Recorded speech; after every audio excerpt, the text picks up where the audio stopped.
Hey guys, we're got wiring diagrams out and everything. What we're doing, I'll just explain. So Andy, the owner of the truck here, brought up all kinds of parts. He brought up the old harness that originally was on the CM871 engine, and this is an X15, of course. And we ordered a harness off the VIN number for. I had to get communication. I got communication with it with that junk harness. It was the wrong one. I actually got communication, got on the inside, and I looked up the data plate on the features and parameters, and it told me what the actual serial number was off the engine. So everything plugs in. The only thing that's not going to plug in is the dash or the firewall for the instrument panel and the ignition, stuff like that. Because they had a round plug in these. On the newer trucks, they had this rectangular. So we're cutting and soldering, but it's time consuming, because what we have to do is I've actually got 3 wiring schematics. I've got quick serve for the engine serial number there, and I'm going off the analog accelerator right now is what I'm doing. And I also have this is for the 389 family. That's the 367, but it's still in the 389 family. And so we're going off this wiring schematic right here. So right now, I'll show you just a couple things here. What I do with my light. So he brought this AC compressor up, and as you can see, this style, the newer styles, this compressor goes on this engine. Those other guys, I think they were confused because they had the wrong harness to begin with. This is a pressure transducer. It has 3 wires on it. And let me get my light and I'll show you what I'm talking about. Over here, I know it's a disaster, but they're going to get this thing running. So everything plugs in, but this AC compressor over here, I have to swap that compressor out. They stuck another compressor on there that would fit the harness that was the incorrect harness, see, on the pressure switch. This is the old style with the 2-wire pressure switch. And this compressor is junk anyway. It's locked up. It's locked up solid. I'll show you what I'll show you what it's supposed to do off the other compressor. You should be able to grab that clutch by hand and turn it, just like this right here. See that? So the other compressor is junk. We got to unbolt that one and put that one on there. Right now, I'm wiring this. We're wiring the throttles, and I'm actually just due diligence. I'm checking with an ohm meter on continuity from here to the end of here. Even though Tom got me, I have the complete breakdown and layout of the pin numbers on this, but I'm just double checking myself. Right now, we're wiring the throttle, and I'll show you that. So what I'm having to do is you're going to have your analog throttle, you're going to have idle validation switch, basically. You're going to have the switch and you're going to have the throttle position. So right now, I'm on the analog accelerator. And you can set this up as a pulse width throttle or an analog throttle with the features and parameters and insight. You can change your configuration there. So we want to make sure that we're using this configuration of pins on the ECM. Some of them share, like the supplies on the 5-volt, they share the same wire, but there's a lot of them that are different. The signal's different for this one. The signal's different for this one. The return's the same on both of them, but the signals are different. Even the signals for the, let's see now, are they calling this one? They're just calling it accelerator pedal position 1 and accelerator pedal position 2 is all they're really claiming this one is. But if you look at this wiring schematic over here, so right now we're wiring number, I'm on pin number 13 on the round plug, so that's supply number 2. So, and if you came over here to this other 3-wire, that'd be supply number 1. So you have to, it gets kind of confusing, guys, it really does. So then you can go off APS 1 or APS 2.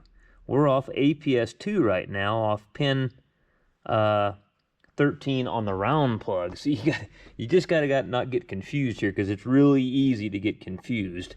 So you got to make sure that you're corresponding to the correct pin.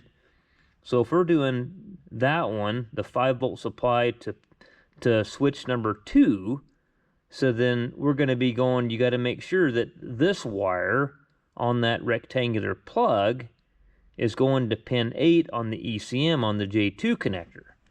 So, which we can do, I'll hang on a second and I'll show you. Okay, so what I did is I sent this part number of this harness, which is right on the tag here, to my Kenworth dealer, which is still PACCAR, and he called Peterbilt, and they gave him, I sent him this part number right here, and then he sent me this wiring diagram. So it basically gives you a complete exploded view of all. There's another file that he sent to that has all the pinouts for all the connectors too. So we're looking at here at the J2 engine ECM OEM port, and here's all the things that are running off of that. So we can see if we can find, here's our PT supply number 1, that's our throttle. We're on switch number 2, wherever in the hell it's at. How come they're not showing number 2 on here? PT supply number 1, 5 volt. Why are they not showing? It's on another page or something, or what do we got going on? Let me see if I can find that, guys. It's got to be here. No.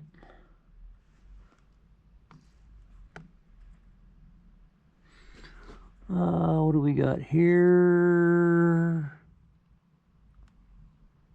Blow it up where I can actually see it. Sensor supply. I'm thinking these are going to be it right here. So yeah, they put them on a different page, see? Throttle, sense position 5 volt. And it's, see, you can barely see it. It says pin 8. And you can kind of verify it and go back to quick serve on the Cummins side of things. And why is that not there anymore? Okay, thanks. Thanks for kicking me out of my wiring schematic, you dirty bastard. And I think we remembered it. I think it was pin 8. Come on, blow up where we can see it. Come on. And it'll take it a while for this thing to kind of catch up and focus. You have to kind of go slow and let it. It's actually not working too bad right now. Sometimes it takes forever. So if we're on right, so that's, so see, APS 2, it's sensor 5, and there's pin 8. So that's just, you know, you're triple checking yourself on this stuff to make sure you're right. So what we're going to do is go over there and solder. We're going to go from, we know it's on pin 8, and we actually know, if we go back over here, we actually know that's coming from there, violet, and it tells you what, let's see here, what is this over here? This is the J103A. That's that rectangular plug right there that we're working on. Okay, and that is going to be on, that's crazy. Ah, that is crazy, you know what? So the round plug, that's crazy. How lucky can a guy get, huh? How lucky can a guy get? So it's on pin 13 on the rectangular plug, and it's on pin 13 on the round plug. See what I'm saying? That's kind of crazy, huh?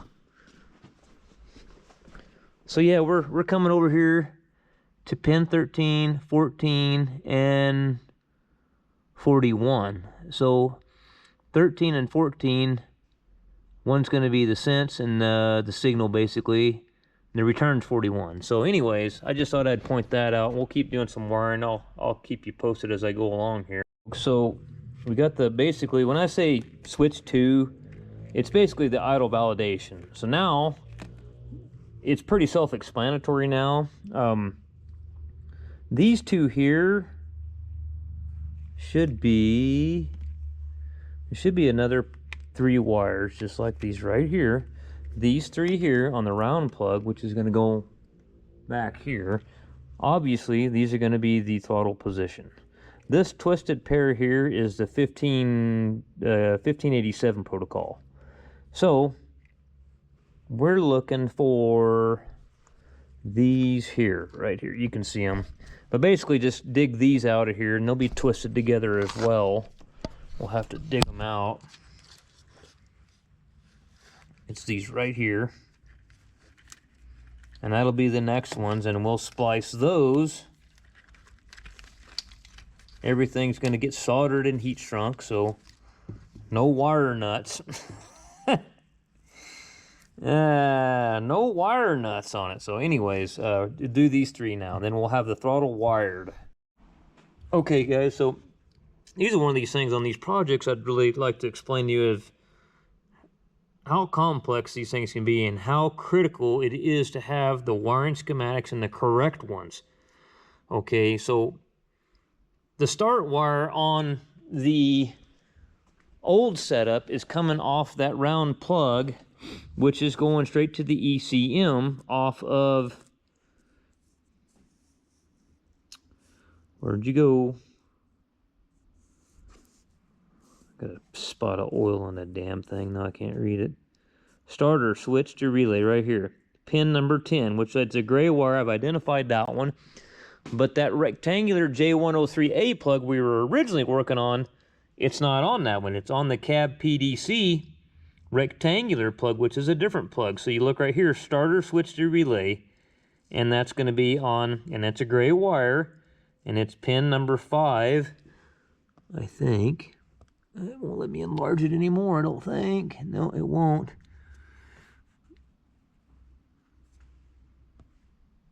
I'm pretty certain this is... it's hard to tell. Hard to tell what it says. It's a gray wire. I can't tell if that's a 5. That one up there looks like a 5.2 washer pump motor.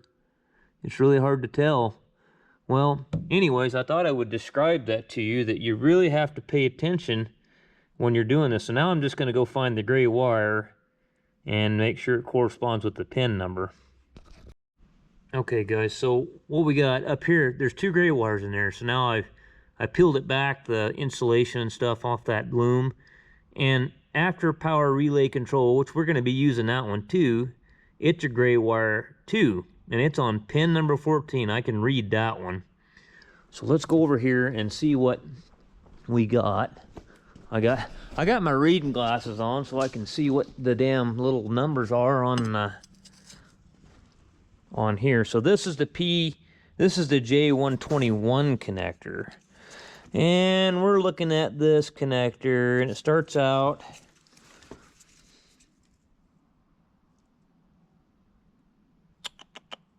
well, this is number 14 right here. So we know that's after treatment relay control. So obviously if it's going in rows of 3, 6, 8, 9, 12. Yep, right there. So this wire here, it's going to be this one. This is our start. This is the start wire right here.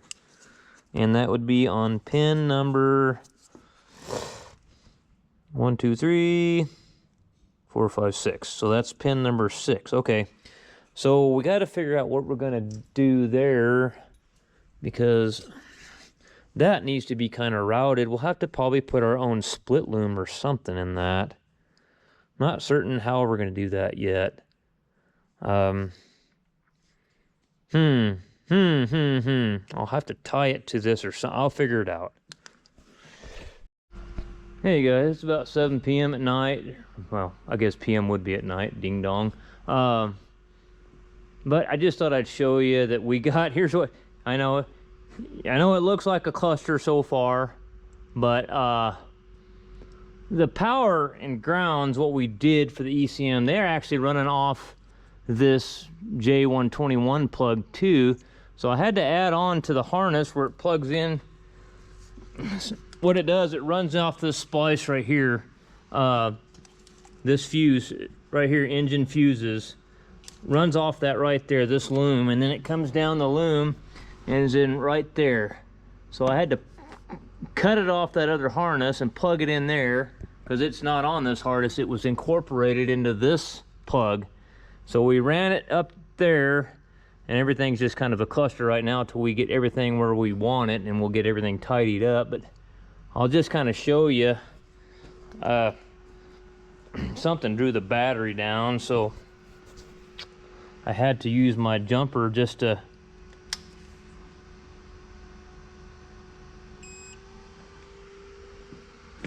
I'll just show you that the lift pump kicks on, and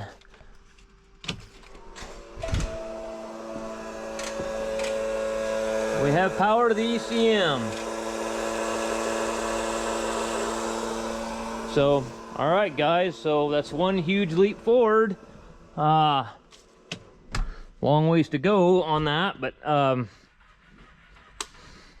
what I'm gonna do tomorrow, I'm coming down here real early, at probably like 4 in the morning, and then I'm going to keep wiring. There's some things that we're not gonna have on this that was in the other truck that doesn't even exist on this truck. So I'm gonna, this plug will be completely gone, and this one will be completely gone as well.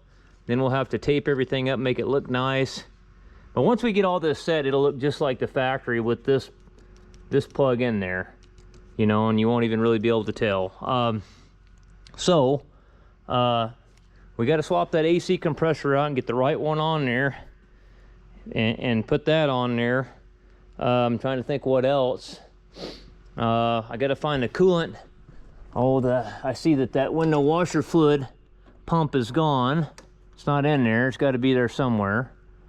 And then what we'll do is we'll start wiring the after treatment relay panel, which should be pretty straightforward. And yeah, so this one's not going to be too bad. It really isn't, guys. This one ain't going to be too bad. This is going to be way easier than that hay squeeze. I mean, I just spent one night on it.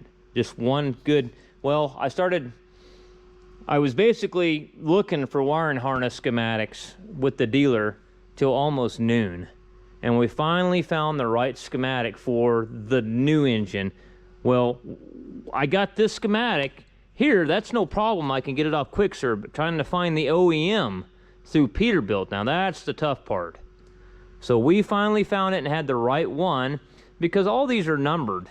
And we kept pulling up harnesses on the e-portal, on PACCAR e-portal, and they weren't matching up. And I said, that's not right, that's not right, that's not right. Well, finally, you just got to get your nomenclature right. The parts guys call the harness one thing, the service department calls it something else, the book calls it something else. It's like, well, what the fuck? Let's pick a name and stick with it, okay? So anyway, that's a good deal. We've got power to the ECM. With that turning on, we should be able to take the laptop and plug into it and communicate with it as well. But my wife's already telling me, get your ass home, so we're gonna head home. I'm gonna take the battery charger and turn it off and disconnect the grounds. I don't like leaving anything that's wires hanging everywhere and shit like that when I'm not around, and burn the truck down, burn the whole shop down. There's a lot of money sitting in this place right now, so we don't need those kind of troubles. But anyways, yeah, I'll be back in the morning and we'll video some more on this kind of as we go along. This one will be a pretty nice setup when we get done.